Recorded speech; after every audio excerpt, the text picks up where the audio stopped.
Behind the wealth, behind the romance, behind the quiet streets of Canada, lies betrayal, obsession, and blood. 10 shocking crimes of passion, from Toronto's high-rise condos to Calgary's mansions, where love turned into murder.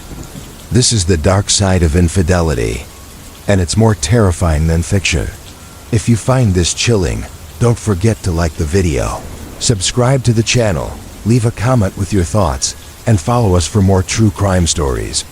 On a humid summer night in July 2017, residents of a high-rise condominium on Yonge Street in downtown Toronto were startled by a series of muffled screams and the sound of something heavy hitting the floor. It was just past 9:30 p.m., and from the 12th floor, where the glass balconies overlooked the busy streets below, the neighbors had grown accustomed to the occasional late-night arguments of urban life. But this was different. There was panic. In those voices, desperation that cut through the hum of traffic and the faint music from a nearby bar. Within minutes, 2 lives would end in one of the city's most shocking crimes of passion. The man at the center of the tragedy was Daniel Cho, a 37-year-old real estate developer who had built a reputation as a rising star in Toronto's booming property market. To his colleagues, he was disciplined, sharp, and ambitious. To his neighbors in the condominium, he was polite but private, often seen stepping into the elevator in tailored suits, always with his phone pressed to his ear. Daniel was married to Emily, a 32-year-old graphic designer known for her elegance and friendly demeanor. The couple had been married for 7 years, and on the surface, theirs was a portrait of success. But beneath the polished exterior of their downtown lifestyle, cracks had begun to show. Daniel's long hours and frequent business trips left Emily feeling isolated. Friends would later testify that she often confided her loneliness, saying that her husband cared more about buildings and investors than about her. In the spring of 2017, she began an affair with Michael Grant, a 35-year-old marketing consultant she met through a mutual friend. Their relationship was reckless, marked by stolen weekends and secret rendezvous, often in the very condo that Emily shared with her husband. On the night of the murder, Daniel had returned from a business dinner earlier than expected. He had intended to surprise Emily, perhaps even mend what he suspected was a growing distance between them. But when he unlocked the door to their 12th floor apartment, what he found was a scene that would ignite a storm of rage. Emily and Michael were in the bedroom, caught in an intimate embrace. The shock, humiliation, and fury that surged through Daniel eclipsed any rational thought. Neighbors would later tell police they heard shouting, the kind of shouting that seemed to shake the walls. "You betrayed me, in my own home." Daniel's voice roared, followed by Emily's frantic pleas for him to calm down. Then came the unmistakable sounds of a struggle, the crash of a lamp, the scrape of furniture against the floor. In the kitchen, Daniel's hands closed around the wooden handle of a chef's knife. He stormed back into the bedroom, eyes fixed on the 2 figures before him. In those moments, witnesses would say, Daniel seemed transformed, consumed by something primal. The knife plunged into Michael first, striking his chest with a force that left him gasping on the carpet. Emily screamed and tried to shield her lover, but Daniel's rage turned on her as well. The blade struck again and again, until the room was splattered with blood, the white sheets stained deep crimson. The violence lasted less than 2 minutes, but by the time it ended, both Emily and Michael lay motionless on the floor. What followed was a silence so chilling that neighbors on the 12th floor hesitated before calling security. When building staff arrived at the door, they found Daniel sitting in the living room, his shirt soaked in blood, his face expressionless. The balcony door was open, and he was staring out at the glowing skyline of Toronto, as if detached from what had just happened. He did not resist when police officers entered minutes later, responding to multiple 911 calls. "They betrayed me," was all he said as they placed him in handcuffs. The crime scene was described by investigators as one of the most brutal they had encountered in the city in recent years. Blood spattered across the bedroom walls and pooled on the hardwood floor. The knife, still stained, was recovered near the bed. Detectives pieced together the events quickly, helped by testimonies from neighbors who had heard the argument and the forensic evidence that left little doubt about what transpired. Held in late 2018 at the Ontario Superior Court of Justice, Daniel's defense argued that he had acted in the heat of passion, overwhelmed by the sudden discovery of infidelity. His lawyers painted a picture of a man who had given everything to his marriage and career, only to be blindsided by betrayal in the most intimate space of his life. The prosecution, however, emphasized the brutality of the attack, noting that the number of stab wounds indicated sustained rage rather than a single impulsive act. Emily's family sat through the proceedings in visible anguish. Her mother wept quietly as prosecutors displayed photos of the crime scene, while her father glared at Daniel with a mixture of grief and fury.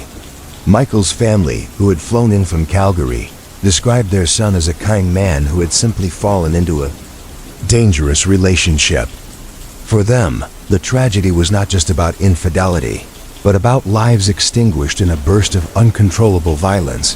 The jury deliberated for 3 days before finding Daniel guilty of second-degree murder. In his sentencing, the judge acknowledged the emotional turmoil that had led to the crime, but underscored the severity of taking 2 lives. Daniel was sentenced to life imprisonment with no chance of parole for 15 years. As the verdict was read, Daniel showed little emotion, his gaze fixed on the floor. The aftermath of the case rippled through Toronto. For weeks, the media dissected the story, the successful developer who snapped, the seemingly perfect marriage shattered by infidelity, the violent end in a luxurious downtown condo. Talk shows debated whether Daniel was a victim of betrayal, pushed beyond reason, or a cold-blooded killer who chose murder over restraint. In coffee shops and office break rooms across the city, people whispered about how easily passion could curdle into bloodshed. The 12th-floor condo was eventually resold, but residents said the memory of that night lingered. Some moved out, unable to shake the image of the blood-stained apartment. For those who lived through it, the echo of Emily's scream and the knowledge of what had happened behind those glass walls became part of the building's dark history. The Toronto condo murder, as the press came to call it, was a grim reminder of the destructive power of jealousy and betrayal. It was a story of love turned toxic, of a man undone by rage, and of 2 lives lost in the city's glittering heart. Long after the trial ended and the headlines faded, the tragedy remained etched into Toronto's collective memory, a cautionary tale about how passion, secrecy, and betrayal can spiral into irreversible violence. The Canadian prairies stretch wide and endless, their horizons broken only by the silhouettes of silos and barns, the rust-red roofs of farmhouses dotting fields of wheat and canola. Life here moves at a slower pace than in the cities, built on routine, hard work, and tight-knit communities where neighbors know each other by name. But even in places where people pride themselves on trust and tradition, betrayal can take root, and when it does, the consequences can be devastating. That was the case in the summer of 2001 near Regina, Saskatchewan, where a farmer's discovery of his wife's infidelity ended in one of the most shocking murder-suicides the province had seen in decades. The man at the center of the tragedy was Robert Bob Miller, a 52-year-old grain farmer who had spent his entire life working the land that his father had passed down to him. To those who knew him, Bob was a quiet, hard-working man, more comfortable on a tractor than at social gatherings. His wife, Linda, 10 years his junior, was described as vibrant and outgoing, the type of woman who lit up a room. They had been married for nearly 20 years and raised 2 children together, both of whom had moved away to attend university by 2001. To the outside world, they seemed to embody the steady resilience of prairie life, but Bob's friends had noticed a change in him during the months leading up to the tragedy. He appeared withdrawn, often nursing beers alone at the local bar in Regina.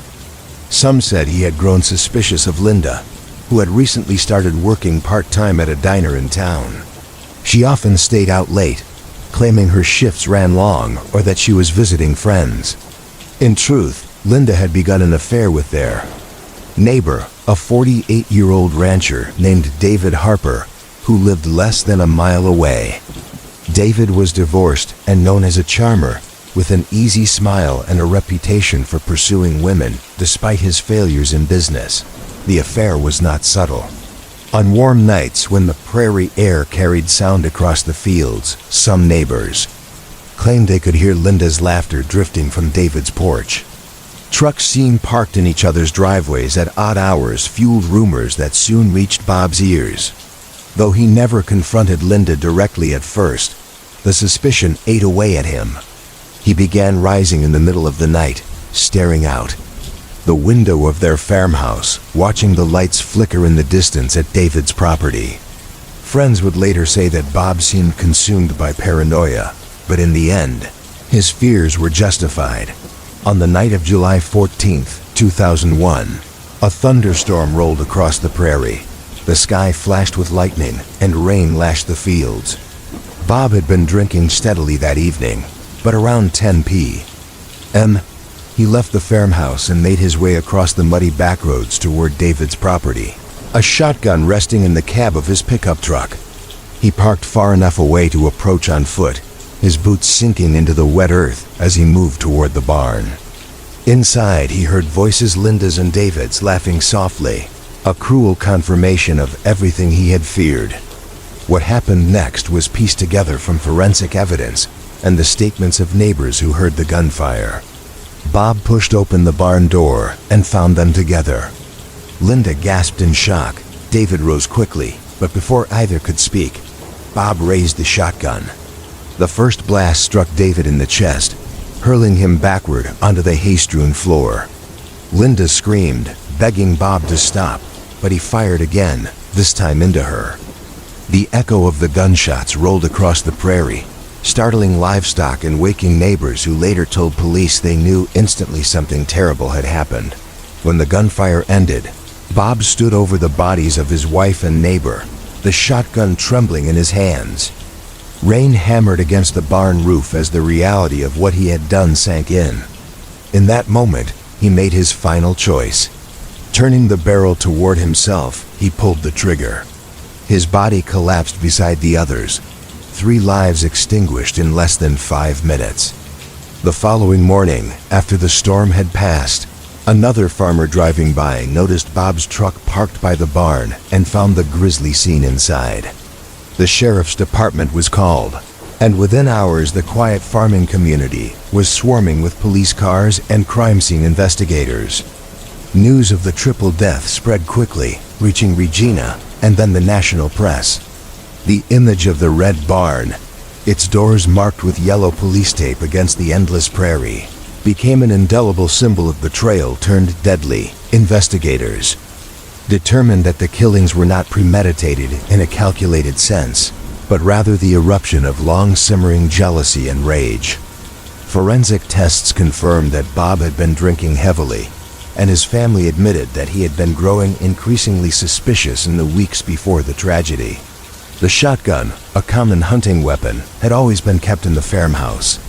There was no evidence of a struggle beyond the fatal shots, no defensive wounds, no signs of resistance. It had all happened too fast. The community reeled. At the local church in Regina, where memorial services were held, mourners sat in stunned silence. Some blamed Linda and David for the betrayal that triggered the violence. Others pitied Bob, a man they described as hardworking but broken, crushed under the weight of humiliation. The pastor tried to steer the narrative toward forgiveness, but whispers of judgment filled the pews. Farmers are known for their stoicism, but this tragedy forced them to confront emotions rarely spoken of in public: loneliness, jealousy, and despair. The media framed the story as a cautionary tale about rural isolation, where secrets fester in silence and suspicion can spiral into violence. Editorials in Saskatchewan newspapers questioned whether the pressures of farm life, financial struggles, long hours, emotional distance contributed to the implosion of the Miller marriage. Others pointed to the easy accessibility of firearms in rural Canada. But for those who lived nearby, the explanations mattered little. They had lost 3 neighbors in a single night, and the barn where it happened stood as a haunting reminder every time they drove past Dot in the months that followed the Miller. Children returned from university to settle their parents' estate. They were devastated, struggling not only with grief but also with the public scrutiny that surrounded the case. "We loved our parents," one of them told a reporter quietly, "but we wish they had chosen differently." None of this had to happen. Their words captured the senselessness of the tragedy more than any police report or news article could. 2 decades later, those who remember the Saskatchewan farm tragedy still speak of it in hushed tones. For some, it is a story about betrayal. For others, it is a story about rage. But for everyone in that community, it is a reminder that even in the quietest corners of the prairies, violence can erupt in an instant when trust is broken and emotions boil over. The wide-open skies of Saskatchewan seem endless, but beneath them, human hearts can be as fragile and as combustible as anywhere else. On a crisp autumn evening in October 2015, the neon lights of Vancouver's Granville Street glowed against the damp pavement, casting reflections of red and blue that shimmered like oil across the rain-slicked sidewalks. This stretch of the city, known for its bars, nightclubs, and boutique hotels, pulsed with energy as students, tourists, and young professionals drifted from one venue to another. Amid the revelry, in the narrow corridors of a mid-range hotel tucked between 2 clubs, a tragedy unfolded that would stain the reputation of the neighborhood and send shockwaves through British Columbia. The victim at the center of the case was Sarah Lynn, a 31-year-old marketing executive who had recently moved to Vancouver from Edmonton. Intelligent, ambitious, and strikingly beautiful, Sarah had built a reputation in her firm as a rising star. She was married to Anthony Lynn, a 34-year-old software engineer. The couple lived in a modest condo near False Creek, and to their friends they seemed like the perfect match. Hardworking, successful, and supportive of each other's careers.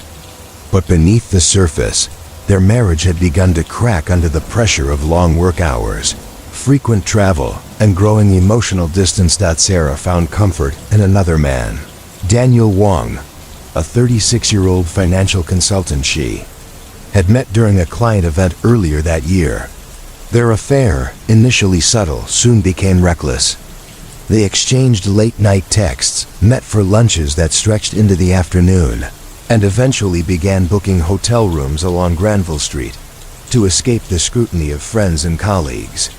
It was in one of these hotels, on the night of October 18, 2015, that their secret relationship turned fatal. Anthony Lynn had long suspected that something was wrong.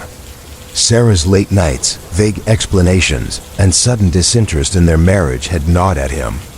He was not a man prone to outbursts. Colleagues described him as logical, almost methodical in his demeanor. But when he hired a private investigator to follow Sarah, his suspicions were confirmed in a way that shattered his composure. Photographs of his wife entering the Granville Street Hotel with Daniel ignited a fury that he could not contain. On the night of the murder, Anthony trailed Sarah himself. He parked his car 2 blocks away and watched as she walked quickly through the drizzle, her umbrella shielding her face, before entering the lobby of the hotel. Minutes later, Daniel arrived, and the two ascended the elevator together. Anthony followed soon after, his hood pulled low over his forehead, his fists clenched in his pockets. What happened next was captured in fragments, grainy surveillance footage, muffled screams overheard by guests, and the blood-soaked evidence left behind in the corridor. According to the police report, Anthony waited outside the hotel room until he was certain they were inside. Then, with a sudden burst of rage, he kicked the door open. Startled, Sarah and Daniel scrambled to their feet, their faces registering. Shock and terror. Anthony carried a folding knife he had purchased days earlier. Witnesses later testified that his voice echoed through the hallway as he shouted accusations of betrayal. "How could you do this to me? In this place, with him?" His words were nearly drowned out by Sarah's pleas for calm. But his rage had already crossed the threshold of reason. Daniel tried to intervene, stepping between Anthony and Sarah. The first slash of the knife cut across his chest, a deep wound that left him gasping. Anthony struck again and again, the blade plunging into Daniel's torso until he collapsed in a pool of blood near the bed. Sarah screamed, begging her husband to stop, but Anthony turned the knife on her. She stumbled into the hallway desperately, seeking help, but he caught her by the arm and drove the knife into her side. She collapsed just outside the doorway, her final cries echoing down the corridor. Hotel guests later described the scene as chaos. One couple, staying 2 doors down, opened their door to see Sarah bleeding on the carpet, Anthony standing over her with the knife. They slammed the door shut and dialed 911. Others fled the floor, panicked by the violence. The security guard, arriving within minutes, ordered Anthony to drop the weapon, but he refused. Instead, he sank to his knees beside Sarah's body, muttering incoherently about betrayal and love. Police stormed the hallway shortly after, tackling him to the ground and prying the knife from his grip. The crime scene was horrific. Blood spattered across the beige walls of the hallway, smeared handprints marking Sarah's desperate attempt to escape. Inside the room, Daniel's body lay crumpled. Beside the bed, the sheets soaked in crimson. Investigators collected the knife, Anthony's blood-stained clothing, and footage from the hotel's security cameras, which captured him following the couple into the building. The evidence left little doubt as to what had happened. The trial, held the following year at the British Columbia Supreme Court, drew intense media attention. Reporters packed the courtroom, their headlines framing the story as a tragic tale of love, betrayal, and violent jealousy. Anthony's defense team argued that he had acted in the heat of passion, overcome by the shock of catching his wife in the act of infidelity. They described him as a man pushed beyond his limits, his rationality drowned in rage. The prosecution, however, emphasized the premeditated nature of the crime. Anthony had armed himself with a knife, followed Sarah to the hotel, and chosen to confront her rather than walk away. The brutality of the attack, the repeated stabbings, the pursuit of Sarah into the hallway spoke of a sustained intent to kill, not a fleeting moment of anger. Forensic experts testified to the number and depth of the wounds, underscoring the ferocity of the assault. Family members of both victims attended the trial. Sarah's parents sat silently, their faces pale with grief, while Daniel's sister wept openly as autopsy photos were displayed on the courtroom screen. The emotional toll was unbearable, and even seasoned court staff later admitted it. It was among the most harrowing cases they had witnessed. After 3 weeks of testimony, the jury found Anthony Lynn guilty of 2 counts of second-degree murder. The judge sentenced him to life imprisonment with no chance of parole for 20 years, citing the calculated pursuit and the merciless violence of the killings. Anthony, once described as mild-mannered and reserved, showed no outward emotion. As the sentence was read in Vancouver, the case became known as the Granville Street Hotel murder. For months afterward, the hotel struggled with its reputation, its corridors haunted by the memory of that night. Guests often asked if the building was the one where the double homicide occurred. The management eventually renovated the floor, replacing the carpet and repainting the walls. But those who had been there swore the atmosphere never felt the same. The tragedy served as a reminder that even in a city celebrated for its beauty and vibrancy, darkness can erupt in the most unexpected places. Behind the glass facades and neon lights of Vancouver's entertainment district, human emotions, jealousy, betrayal, rage proved as lethal as any weapon. The case left a permanent scar on the city's memory, a cautionary tale about the destructive power of secrets and the thin line between love and violence. Montreal in the late 1990s was a city alive with creativity. Cafes along St. Laurent Boulevard buzzed with conversation, and the Plateau-Mont Royal neighborhood thrived as a hub for artists, musicians, and writers. In this bohemian corner of Quebec, music drifted from basement bars and studio apartments, each voice adding to the city's eclectic soundtrack. But in November of 1998, the sound of music in one particular flat on Rue Saint-Denis was replaced by the sharp crack of gunfire, a crime of passion that shocked the artistic community and left two families broken. The victim was Marc Fournier, a 41-year-old jazz guitarist well known in Montreal's music circles. He had recorded with several local bands, played countless gigs in dimly lit clubs, and taught private lessons to aspiring musicians. Marc was charismatic and talented, with an energy that drew people to him. He was also married to Isabelle Tremblay, a 39-year-old French literature teacher at a local cégep. Their marriage, lasting nearly 15 years, had weathered the ups and downs of life in the arts, financial strain, long nights, and Marc's unpredictable schedule. To their friends, they seemed like a solid, if occasionally stormy, couple. But cracks had begun to form. Isabelle often complained about Marc's late nights and his flirtations with students and fellow musicians. Marc, for his part, dismissed her concerns, insisting that his social life was part of his career.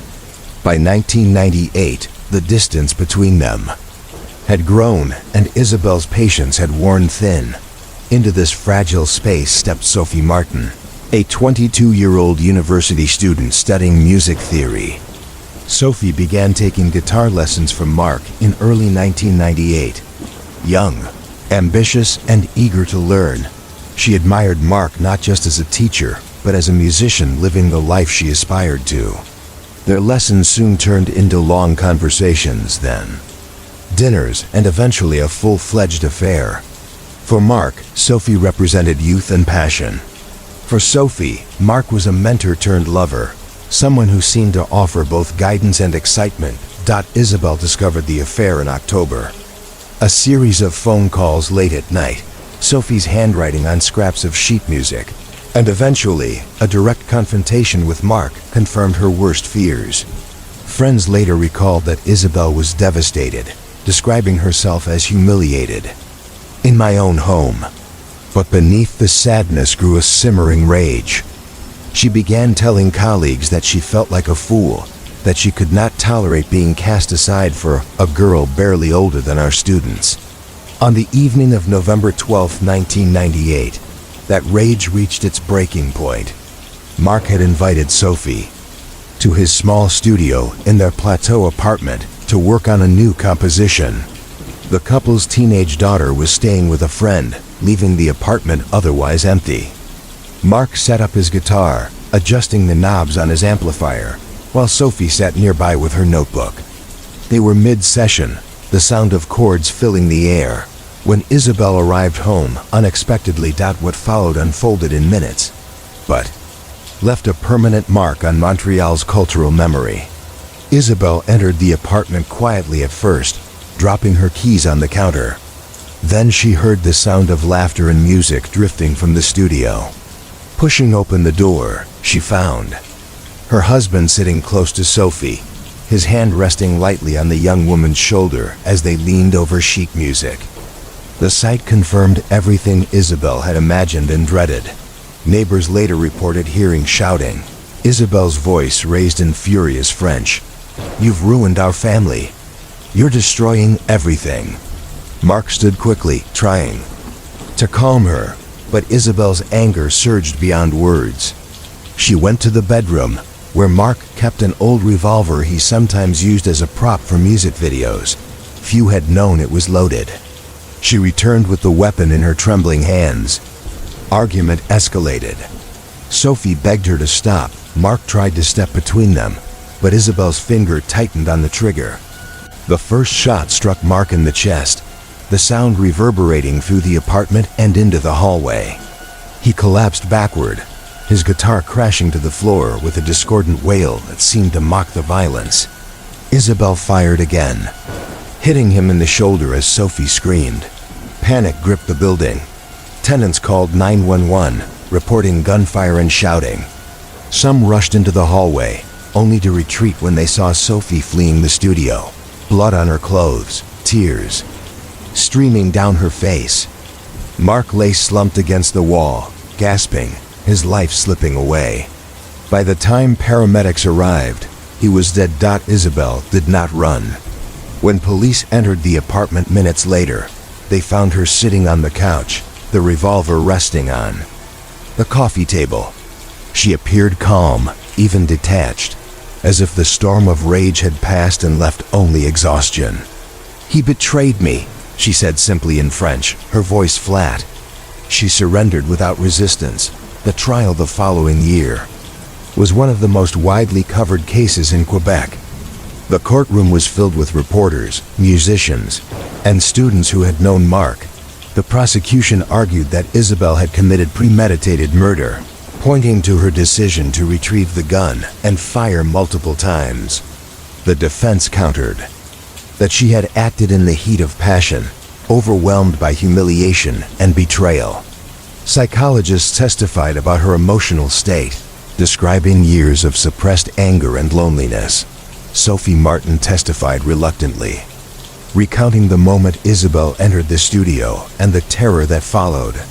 Her testimony was key, but it also subjected her to public scrutiny.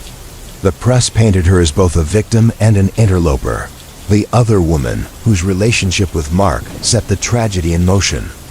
For months, her face appeared in newspapers across Montreal, a constant reminder of the affair that ended in bloodshed.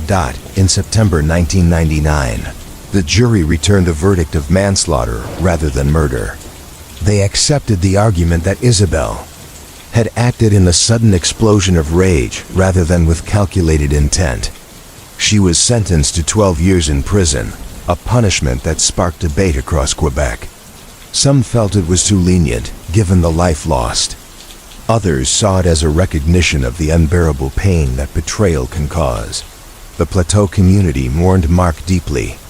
Fellow musicians held benefit concerts in his honor, playing unfinished pieces he had been working on at the time of his death.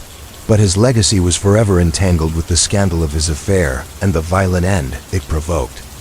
Isabel served her sentence quietly, rarely speaking to the media, while Sophie left Montreal, abandoning her studies and vanishing from the public eye. The Montreal musician murder, as the press labeled it, became more than a crime story. It was a grim parable about love, betrayal, and rage set against the backdrop of a city celebrated for its art and passion.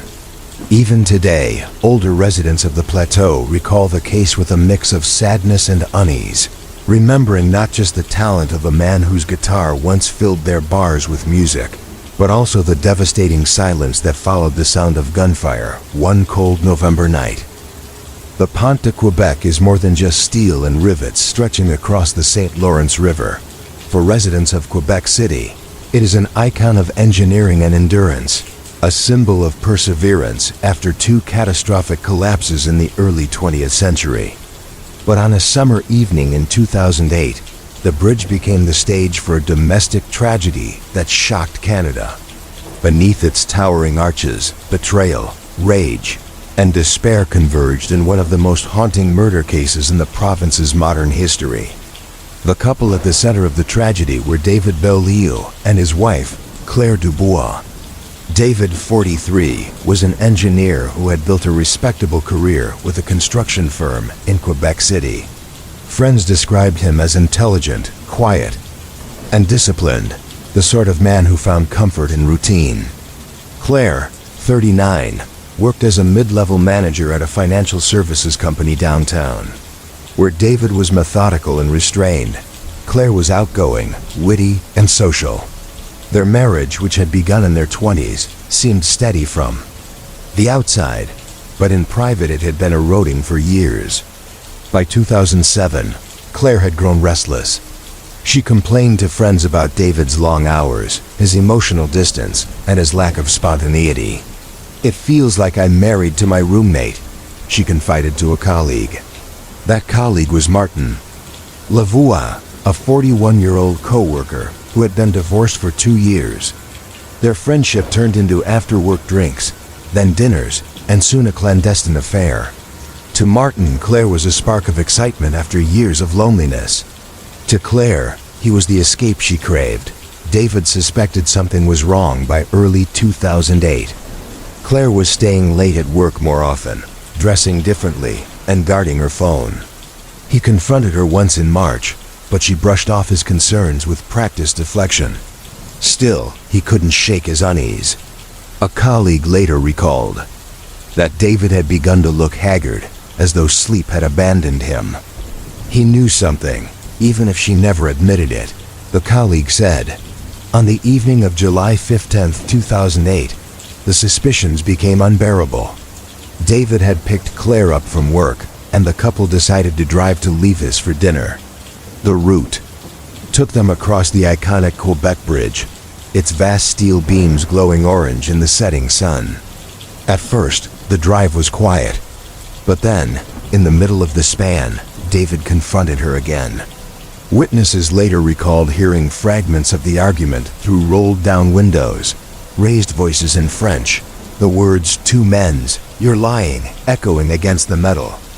According to court records, David demanded the truth. Was she sleeping with someone else? Cornered and exhausted by months of secrecy, Claire admitted it. She told him about Martin, about the affair that had been going on for nearly a year. What she didn't expect was David's reaction, not just anger, but a kind of devastation that bordered on collapse. He was shaking, one witness said, like he didn't know whether to cry or scream. The confession triggered a storm inside David. Years of restraint and discipline cracked in an instant. In the heat of the moment, he swerved the car violently toward the edge of the bridge. Tires screeched, and horns blared from other drivers as their sedan crashed through the guardrail and plunged toward the dark waters of the St. Lawrence below. The fall was approximately 50 meters. The car smashed into the river with such force that its metal frame bent like paper. David died instantly, his chest crushed by the impact. Claire, miraculously, survived. Rescuers from a nearby boat spotted her clinging to debris, screaming for help in the fading light. She was pulled from the water with broken ribs, a shattered wrist, and lacerations across her face. The scene on the bridge was chaotic. Traffic snarled for hours as emergency crews searched the river, eventually pulling David's lifeless body from the wreckage. News spread quickly, and by morning the headlines carried the grim story. Car plunges from Quebec Bridge. Man dead, woman survives. At first, it appeared to be a tragic accident. But as investigators began piecing together the events, a darker narrative emerged. The police interviewed Claire in the hospital, where she reluctantly revealed the argument, the confession, and David's sudden turn toward violence. She admitted to the affair with Martin, but insisted she had no idea David would react as he did. Detectives soon confirmed her account by locating eyewitnesses who had seen the couple arguing and the deliberate swerve before the plunge. The case shifted from accident to murder-suicide. Quebec City was riveted. Talk radio hosts debated whether David's actions were a moment of temporary insanity or the calculated choice of a man unable to accept betrayal. Psychologists were invited onto television programs to discuss crimes of passion, the dangerous cocktail of humiliation and rage that can drive even the most ordinary individuals to extraordinary violence. The trial that followed was unusual. Though David was dead, prosecutors pursued a coroner's inquest to formally establish the facts. Claire took the stand, describing her marriage in painful detail. She admitted her affair, but also spoke of years of loneliness and disconnection. "I never thought he would kill himself," she said, her voice trembling, "and certainly not try to take me with him." The inquest concluded that David Beaulieu had intentionally driven off the bridge An act of murder-suicide triggered by the revelation of his wife's infidelity. The ruling made the Quebec Bridge not only a site of historic engineering triumph and tragedy, but also a modern symbol of domestic despair. In the months that followed, Claire's life unraveled. She left her job at the financial services company, unable to face colleagues who knew about her affair. She distanced herself from Martin, though rumors suggested they tried to continue their relationship briefly before parting ways. She lived quietly, avoiding the media, and eventually moved away from Quebec City altogether. For those who knew David, the story was impossible to reconcile. He had been steady, logical, a man who solved problems with calculations and blueprints. That such a man could surrender to such a violent impulse was a reminder of the unpredictable depths of human emotion. His funeral was a somber affair, attended by family, colleagues, and former classmates, all grappling with the same unanswerable question: how could this have happened? Today, drivers crossing the Pont de Quebec rarely think about the tragedy that unfolded there in 2008. The bridge stands as it always has, carrying commuters and travelers across the St. Lawrence. But for those who remember, it remains haunted by more than its early collapses. It is haunted, too, by the story of a marriage undone, a moment of confession, and a plunge into the river that turned private betrayal into public horror. Deep in the foothills near Banff National Park, the forests of Alberta stretch wide and silent. Small wooden cabins dot the landscape, built by families who cherish the solitude of mountain life. It was in one of these cabins during a brutal winter storm in January 2012 that a night of supposed reconciliation ended in bloodshed. The crime became known as the Alberta cabin shooting, a story of betrayal, rage, and a man who turned the isolation of the wilderness into the backdrop for murder. The central figure was Michael Harris, a 45-year-old hunting guide known to locals for his rugged skills and his quiet demeanor. He had lived most of his life in Alberta, guiding tourists through trails and teaching them how to track elk and deer. His wife, Laura Harris, 39, had married him young. At first, their marriage had been marked by laughter and shared dreams of raising a family in the Rockies. But over time, the isolation of cabin life wore on Laura. She grew restless, longing for more than the repetitive cycles of hunting seasons and long winters. In 2011, Laura began spending more time in Canmore, where she worked part-time at a cafe. It was there that she met Daniel Reed, a 42-year-old former oil worker who had moved to town after losing his job in Fort McMurray. Daniel was charming, social, and had the kind of easy confidence that contrasted sharply with Michael's reserved nature. What began as conversations over coffee soon developed into an affair. By the end of summer, Laura was splitting her time between her family cabin and secret nights with Daniel. Michael suspected something was wrong long before he knew the details. He noticed Laura's late returns, her new clothes, the way she guarded her phone. His suspicions were confirmed when he discovered text messages one evening, left open on her laptop. Words of intimacy, plans for weekends, and jokes they shared revealed the truth. His wife was in love with another man. Michael did not confront her immediately. Instead, he withdrew further, speaking less, drinking more. To his hunting buddies, he seemed distracted, his once steady hands now trembling when he cleaned his rifle. "Something's eating him alive," one friend recalled later. By January 2012, Michael had a plan. He invited Laura and Daniel to the family cabin under the pretense of talking things through. He told Laura he wanted to settle it like adults, and even suggested that perhaps reconciliation was possible. Laura, weary of hiding and desperate for resolution, agreed.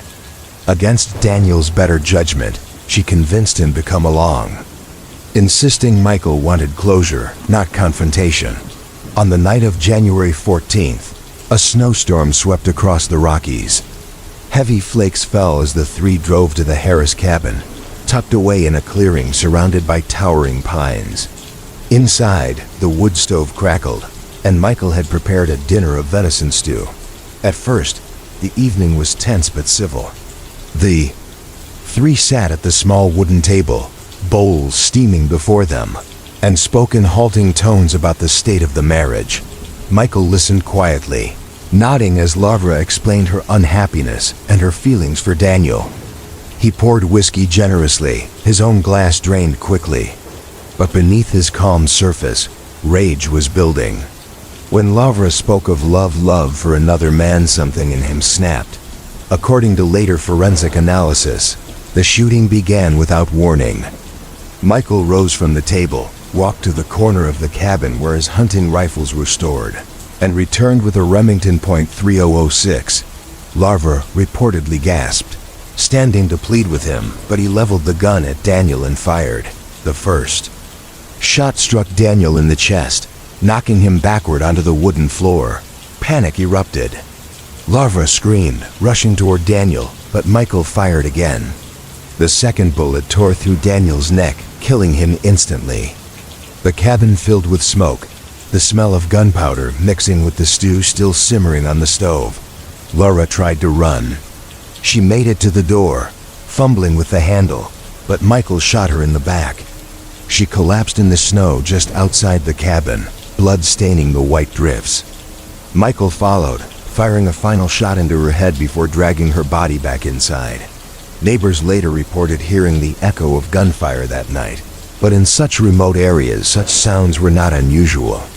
It wasn't until 2 days later, when Lavra failed to appear for work and friends contacted police, that the horror was discovered. RCMP officers arrived at the cabin on January 16th. The snowstorm had eased, but the path to the cabin was treacherous. Inside, they found a scene of chilling violence. Daniel's body sprawled near the table, Laura's body beside him, and Michael sitting silently in a chair by the stove. The rifle rested against the wall. He offered no resistance when officers placed him under arrest. His only words were, "I couldn't let them laugh at me." The trial in Calgary later that year gripped the province. Prosecutors described Michael as a man consumed by jealousy, who lured his wife and her lover to the cabin with the intent to kill. They pointed to the deliberate nature of the invitation, the positioning of the rifle, and his calm demeanor when police arrived. The defense, however, argued that Michael had acted in a moment of passion, triggered by the unbearable humiliation of hearing his wife declare her love for another man in his own home. Witnesses testified to Michael's unraveling. In the months before the crime, his drinking, his silence, his obsession with Laura's movements. Psychologists debated whether his actions reflected premeditation or emotional collapse. The jury ultimately convicted him of second-degree murder, acknowledging intent, but also recognizing the role of emotional volatility. In November 2012, he was sentenced to life in prison with no possibility of parole for 18 years.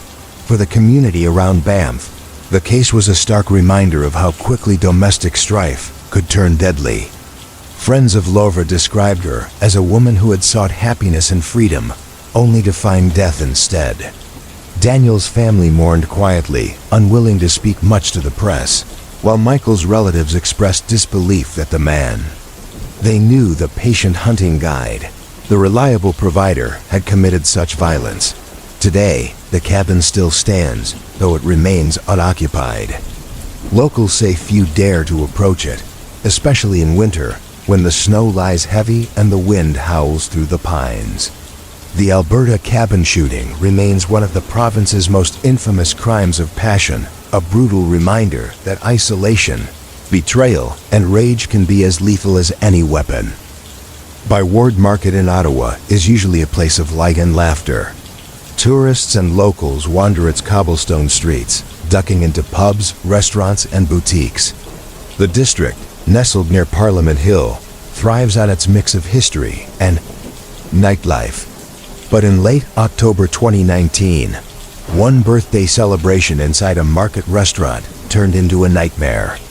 What should have been a joyful evening ended in a brutal stabbing that left a man dead and exposed the devastating consequences of betrayal. The victim was Jonathan Meyer, a 51-year-old senior manager for a federal government agency.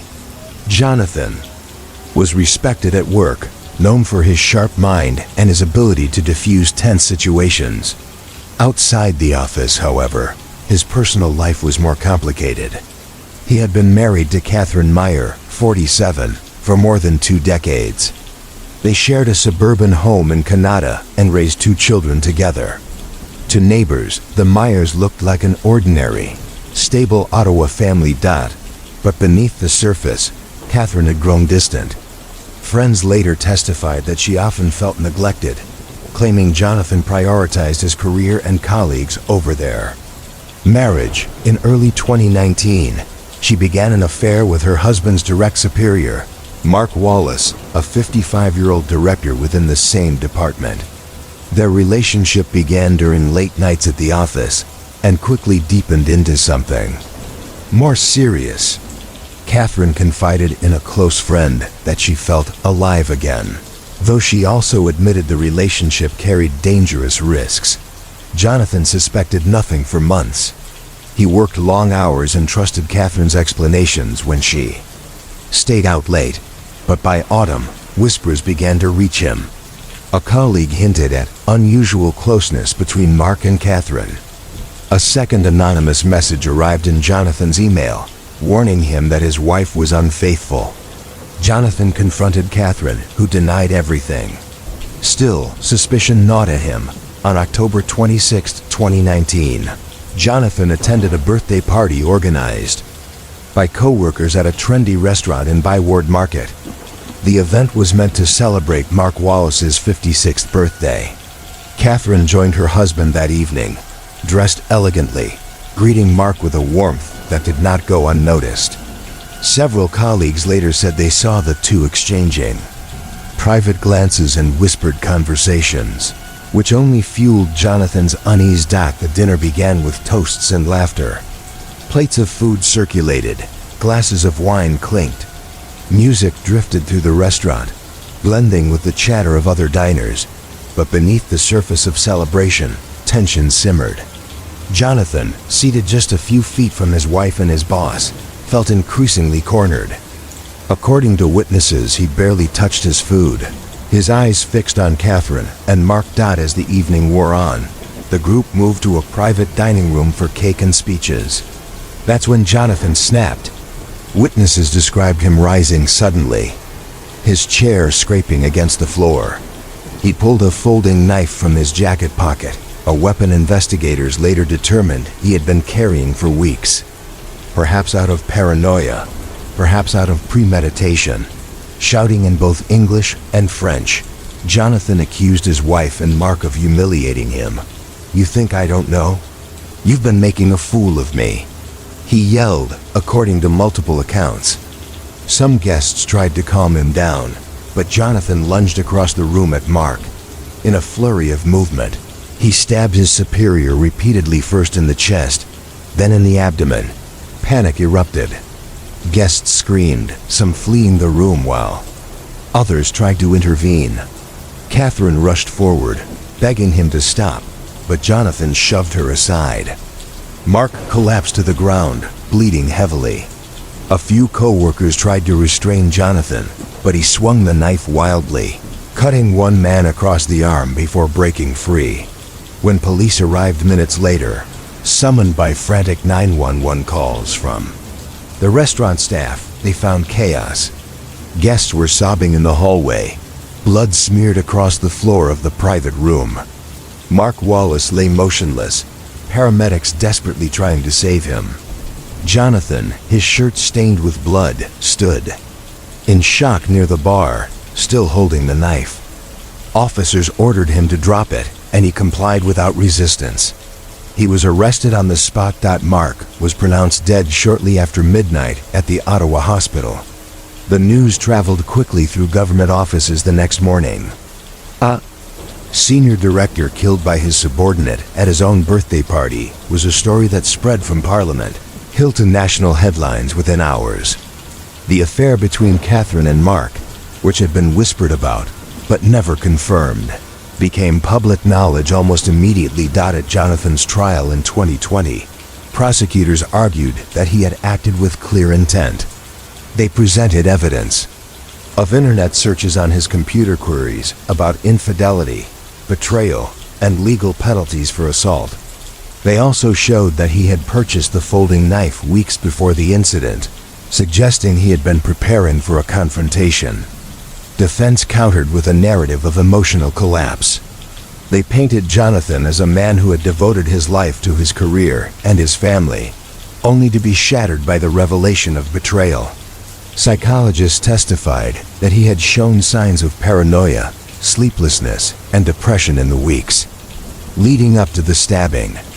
They described his actions as those of a man overwhelmed by humiliation, acting not out of cold calculation, but out of an uncontrollable storm of emotion. Catherine testified, her voice breaking as she admitted that the affair with Mark, she said she never intended to leave her husband, that the relationship had been a mistake, a terrible mistake. Her testimony was a devastating moment in the trial, confirming both Jonathan's suspicions and the motive behind the killing. In June 2020, Jonathan Meyer was convicted of second-degree murder. The judge sentenced him to life in prison with no chance of parole for 15 years, calling the act a brutal eruption of violence in a place meant for joy. The sentence reflected both the deliberate nature of bringing the knife and the emotional context of the crime. For Ottawa, the case was a chilling reminder that even within the city's polished corridors of power, private lives could unravel, with deadly consequences. The Byward Market, usually a place of laughter and nightlife, became forever linked with the story of a man who lost control at his boss's birthday party. Catherine withdrew from public life after the trial. Friends said she carried a deep burden of guilt, both for her infidelity and for the role it played in triggering the murder. The Myers children, now teenagers, were left grappling with the reality that their father was in prison, their mother disgraced, and their family forever broken. Today, the private dining room where the stabbing occurred has been renovated, its walls repainted, its furniture replaced. For most patrons, it's just another place to celebrate, eat, and drink. But for those who remember October 26, 2019, it remains a crime scene etched into memory. The night betrayal spilled into the open and turned a birthday party into a tragedy. Winnipeg in the early 2000s was a city of contrasts, a cultural hub in the Canadian prairies, yet also a place where crime and tragedy sometimes lurked in the quiet neighborhoods. In September 2003, the city awoke to one of its most unsettling cases when a seemingly accidental garage fire in a modest suburban community was revealed to be the cover-up of a brutal crime of passion. What began as a fire investigation turned into a shocking tale of infidelity, betrayal, and murder. The victim was Emily Parker, a 34-year-old woman described by friends as bright, funny, and devoted to her young daughter. Emily worked part-time at a local daycare and spent her evenings at home in Winnipeg's St. Vital neighborhood. She was married to Thomas Parker, a 37-year-old auto mechanic who ran a small repair shop not far from their home. To neighbors, the Parkers looked like a stable family. Emily walking her daughter to school in the mornings, Thomas tinkering in the garage on weekends. But behind the suburban facade, their marriage was crumbling. Emily had grown frustrated with Thomas's long hours and his increasingly short temper. She confided to a close friend that she felt lonely and trapped. That summer, she began an affair with a man named Ryan Mitchell, a 36-year-old contractor she met through a mutual acquaintance. Ryan was outgoing, easygoing, and attentive, everything Thomas was not.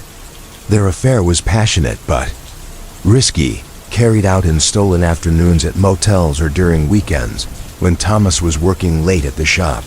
Thomas suspected something was wrong by late summer.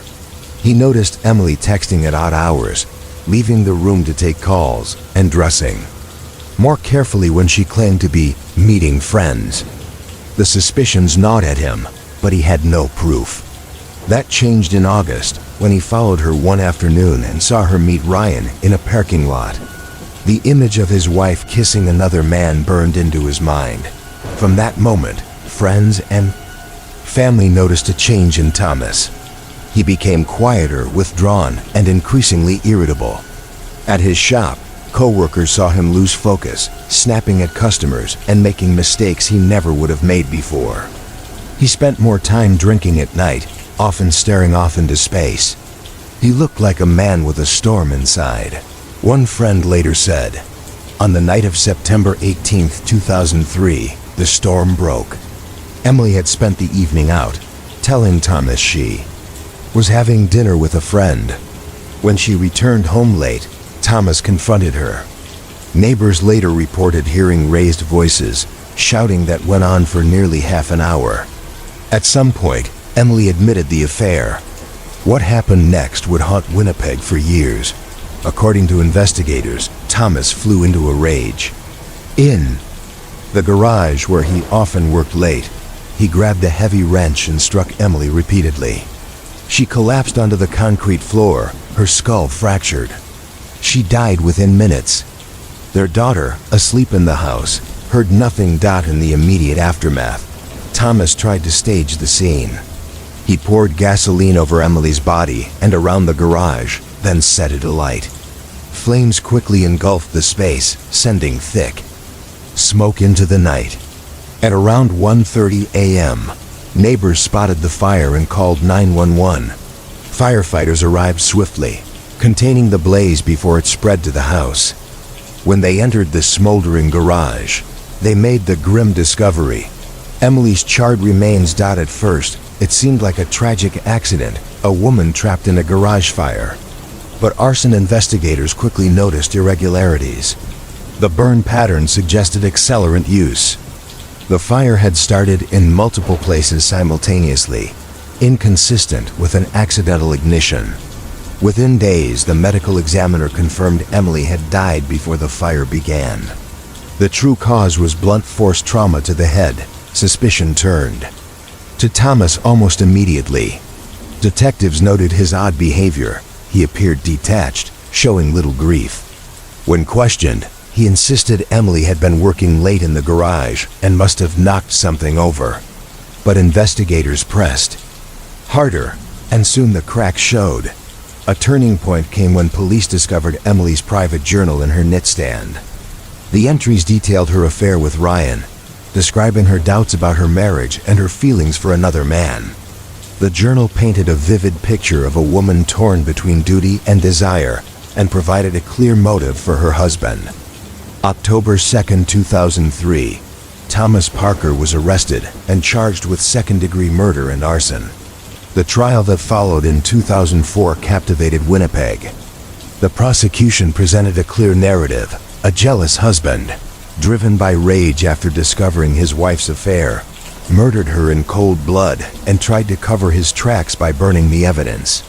They emphasized the brutality of the attack and the calculated attempt to disguise it as an accident. The defense argued that Thomas had acted in the heat of passion, overwhelmed by betrayal. They painted Emily's affair as the spark that ignited years of marital strain, pushing him past the breaking point. Psychologists testified about homicidal rage and the psychological toll of infidelity.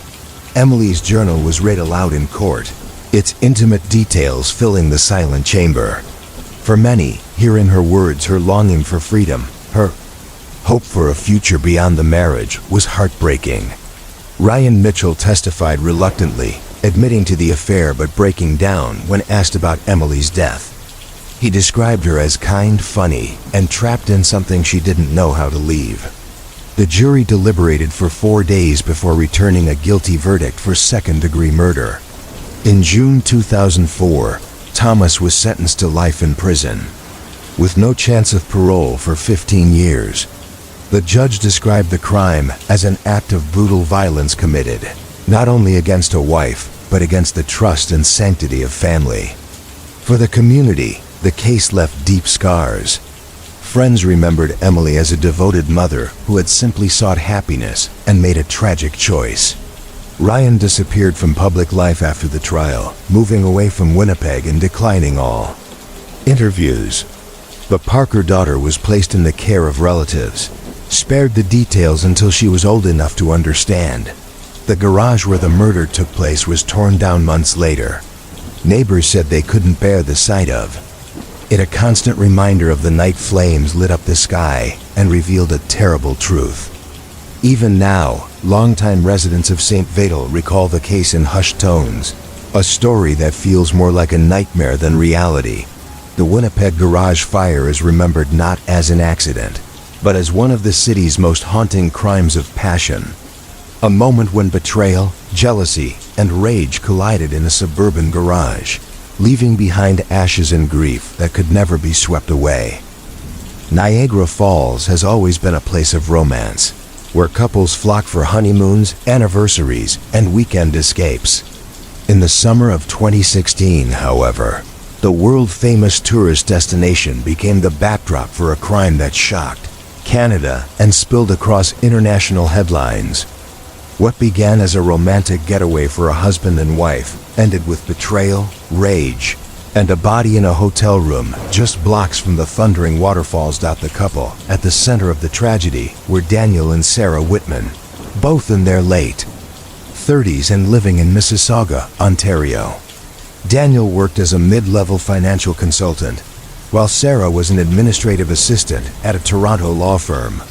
To friends and family, they seemed like an ordinary suburban couple, two people who had built a quiet life together over nearly 15 years of marriage. They had no children, but their lives revolved around work, church, and occasional vacations.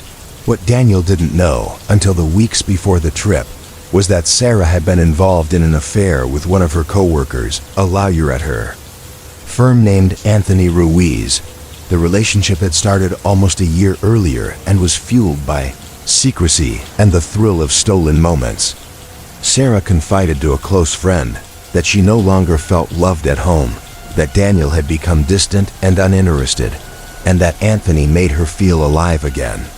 Still, she maintained the marriage facade, too afraid to confront Daniel or pursue divorce. Daniel, however, wasn't blind. He had noticed Sarah's late nights, the guarded phone calls, the sudden attention to her appearance. Suspicion gnawed at him until one evening in June 2016. He went through her phone while she was in the shower. What he found shattered him. Text exchanges with Anthony that left no room for doubt. Romantic messages, intimate details, and plans to meet during the upcoming trip to Niagara Falls. Sarah had suggested the trip as a chance to reconnect. What Daniel didn't realize until too late was that she had orchestrated it as a cover, intending to sneak away to meet Anthony at a hotel nearby. When Daniel discovered this plan, something inside him broke. Friends later described him as a man unraveling, withdrawn, moody, and uncharacteristically short-tempered. But no one guessed how far his emotions would take him. On the evening of July 14, 2016, the Whitmans checked into a mid-range hotel near Fallsview Casino Resort. To anyone watching, they looked like any other couple in the bustling tourist town, carrying small suitcases and laughing politely with the desk clerk. Surveillance footage captured them taking the elevator to their room. But by midnight, the illusion of normalcy had collapsed. According to investigators, Sarah told Daniel she was going for a walk to see the illuminated falls. In reality, she had arranged to meet Anthony in his room just a few blocks away. But Daniel, having read the texts, already knew. He followed her, waited until she entered the hotel where Anthony was staying, and returned to their room in silence. When she came back in the early hours of the morning, her hair damp from the mist of the falls and her demeanor unusually cheerful, Daniel confronted her. What began as an argument spiraled out of control. Daniel accused her outright of cheating, of humiliating him, of making him a fool in front of their community. Sarah denied it at first, then admitted enough to confirm his worst fears. She insisted she still loved him, but she couldn't lie any more about the affair. That was the breaking point. At some point in the early hours of July 15th, Daniel snapped. In a frenzy of rage, he grabbed her by the throat and squeezed. Investigators would later testify that the struggle lasted several minutes, Sarah clawing at his arms. The furniture in the room knocked askew. But Daniel didn't stop until she collapsed on the carpet, motionless. The silence in the aftermath was deafening. Rather than call for help, Daniel fled. He left the hotel on foot, walking aimlessly through the crowded tourist district as dawn approached. He bought a bus ticket to Buffalo, intending to cross into the United States and disappear. But the Niagara Regional Police had already been called. Hotel staff, noticing the disarray of the room and the absence of the couple after checkout time, entered and discovered Sarah's lifeless body. The investigation moved quickly. Security footage from the hotel, credit card records, and eyewitness accounts pieced together Daniel's movements. By the afternoon of July 15th, Canadian authorities issued an alert, and U.S. Customs officers were notified to watch for him at the border. Less than 48 hours later, Daniel was spotted boarding a bus in Buffalo bound for New York City. He was arrested without incident, appearing dazed and subdued.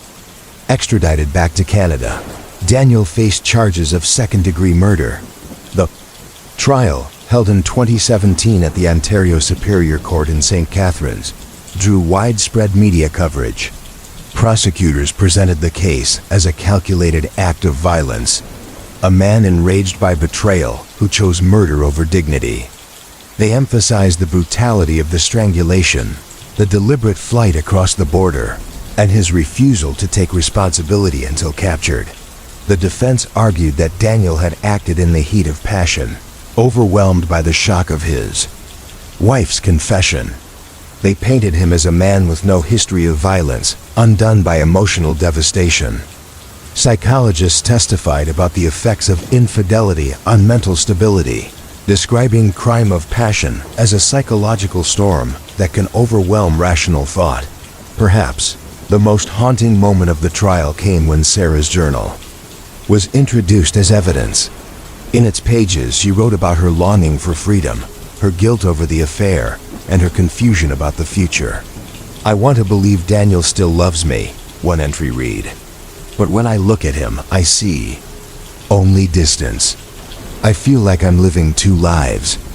The jury deliberated for less than 3 days. They returned a guilty verdict for second-degree murder. In June 2017, Daniel was sentenced to life in prison with no chance of parole for 15 years. The judge described the crime as a catastrophic failure of trust and self-control, emphasizing that betrayal could never justify violence. For Niagara Falls, the case left an indelible mark. Locals who had grown accustomed to seeing honeymooners and tourists strolling by the water now associated the summer of 2016 with tragedy. The hotel where Sarah was killed quietly renovated the room, but staff admitted that some guests refused to stay there after learning its history. Sarah's family never forgave Daniel. At her funeral in Mississauga, her sister gave a eulogy that spoke not of betrayal, but of a woman who had loved deeply and made mistakes, only to pay the ultimate price. "She was more than this crime," her sister said. "She was laughter, kindness, and light. That's what we will remember." The Niagara Falls strangulation remains one of the most chilling crimes of passion in Ontario's recent history. It is a reminder that even in a place renowned for love and romance, jealousy and rage can twist the human heart into something unrecognizable. For those who remember that summer, the roar of the falls will always carry an echo of violence, a whisper of a marriage destroyed not by distance, but by betrayal and blood. In 2005, Calgary was a city booming with oil money, its affluent neighborhoods dotted with luxury homes that symbolized Alberta's prosperity. Among them stood a sprawling mansion in Mount Royal, one of the city's most exclusive enclaves. It was in that mansion that one of Canada's most sensational domestic crimes unfolded, a story of wealth, infidelity, and a carefully planned act of vengeance that shocked the nation. The central figures were Richard Halstead, a 50-year-old oil executive, and his wife, Margaret Halstead, 47. To outsiders, they seemed like the perfect couple. Richard was charismatic, a self-made businessman who had risen from modest beginnings to the top ranks of Calgary's corporate elite. Margaret was elegant and deeply involved in charity work, often seen chairing galas and fundraisers. Together, they embodied success. Their home, a palatial estate on a tree-lined street, was a gathering place for Calgary's social scene. But beneath the veneer of wealth and stability, the Halsteads' marriage was fractured. Richard had long been unfaithful, indulging in extramarital affairs that Margaret quietly tolerated, at least in public. But in late 2004, everything changed when she discovered that he had been carrying on a serious relationship with his much younger personal secretary, a 29-year-old woman named Claire Thompson. This was no casual fling. Richard had begun discussing leaving Margaret, and rumors swirled that he intended to start a new life with Claire. For Margaret, the humiliation was unbearable. Friends later said she seemed transformed during those months. Once composed and gracious, she grew increasingly bitter, withdrawn, and consumed by thoughts of betrayal. The couple's adult children noticed the tension whenever they visited. Icy silences at the dinner table, clipped conversations that betrayed years of resentment. Yet Richard carried on openly, confident that Margaret would never challenge him. That arrogance proved fatal. On the evening of January 14, 2005, Richard and Claire were invited to the Halstead mansion under the guise of reconciliation. Margaret had proposed a private dinner, suggesting that it was time to resolve the tensions and move forward with dignity. She even hinted at the possibility of accepting Claire's place in Richard's life. It was a ploy that played perfectly into Richard's ego. Believing he had won, he agreed, and Claire nervously accompanied him. The dinner was lavish, prepared by a caterer but served as if it were Margaret's own effort. Fine wines, roasted duck, and a decadent chocolate dessert. Candlelight flickered. Across the long mahogany dining table, the atmosphere deceptively warm. To Claire, it felt surreal sitting across from the wife of the man she loved, clinking glasses in what seemed like a truce. Richard was in high spirits, boasting about business deals and laughing more than he had in weeks. Margaret smiled politely, her eyes fixed on him with a calmness that masked the storm inside. What no one at the table realized was that Margaret had spent weeks planning this night. She had studied toxicology, obtained a lethal dose of cyanide through a shadowy acquaintance, and decided to administer it not in the food, but in the wine. Earlier that afternoon, she had decanted a fine Bordeaux, lacing it with just enough poison to ensure death within minutes. She knew that Richard prided himself on being a connoisseur, always drinking heartily and encouraging his companions to do the same. As the evening wore on, Richard and Claire both drank generously. Margaret raised her glass sparingly, feigning participation but barely sipping. Within half an hour, the first symptoms appeared. Richard began to cough, then clutched his chest, his face turning pale. Claire soon followed, her hands trembling. As she gasped for breath, panic filled the room as both collapsed almost simultaneously. Margaret sat still, watching as her husband and his lover writhed on the carpet, their final moments filled with confusion and agony. When paramedics arrived, summoned by Margaret after a carefully timed delay, it was too late. Richard was pronounced dead at the scene. Claire moments later. Margaret told police it had been a tragic accident, suggesting food poisoning or an allergic reaction. But detectives from the Calgary Police Service were immediately suspicious. The circumstances were too unusual, the timing too precise. An autopsy confirmed their suspicions. Both victims had ingested cyanide. The case became a media sensation, splashed across Canadian headlines as the Calgary mansion poisoning. Reporters camped outside the estate, hungry for details.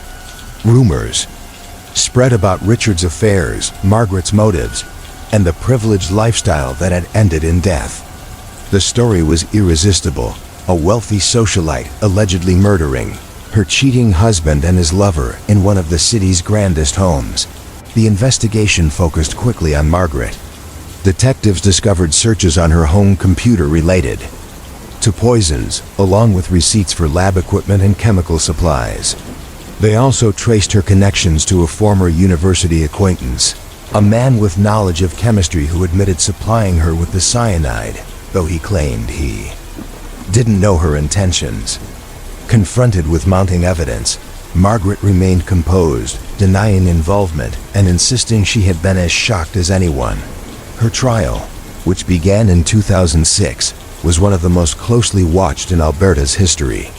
The prosecution painted her as a calculating woman driven by jealousy and humiliation, willing to kill in cold blood rather than face the disgrace of divorce. They presented the timeline of her preparations, the toxicology evidence, and the testimony of friends who said she had confided her rage. The defense, in turn, argued that Margaret had been pushed to the brink by years of emotional abuse and betrayal. They claimed she suffered from depression and diminished capacity, suggesting that if she had committed the act, it was the desperate decision of a broken woman, not a calculated murderess. The trial was a spectacle of wealth and scandal, with every detail scrutinized by the press. Perhaps the most chilling moment came when prosecutors replayed the 911 call Margaret had made. Her voice was steady, even as she claimed her husband and his companion were collapsing in front of her. The calmness, prosecutors argued, revealed not shock, but FOREKNOWLEDG. In May 2006, the jury returned a verdict of guilty on 2 counts of first-degree murder. Margaret Halstead was sentenced to life in prison with no chance of parole for 25 years. The judge, in his ruling, described the crime as an act of deliberate cruelty, executed with precision under the guise of hospitality. The case left Calgary stunned. For months afterward, the mansion stood empty, its windows dark, a reminder of the night when power, betrayal, and vengeance collided. Neighbors said the house felt cursed, a monument to the dangers that can lurk behind wealth and privilege. Eventually, it was sold quietly, but whispers about its history lingered. For many, the Calgary mansion poisoning remains emblematic of how love gone wrong can twist into violence. It is remembered not only as a story of murder, but as a cautionary tale. Even in the most glittering homes, beneath the polished surface of wealth and respectability, human emotions, jealousy, humiliation, rage can explode with deadly force.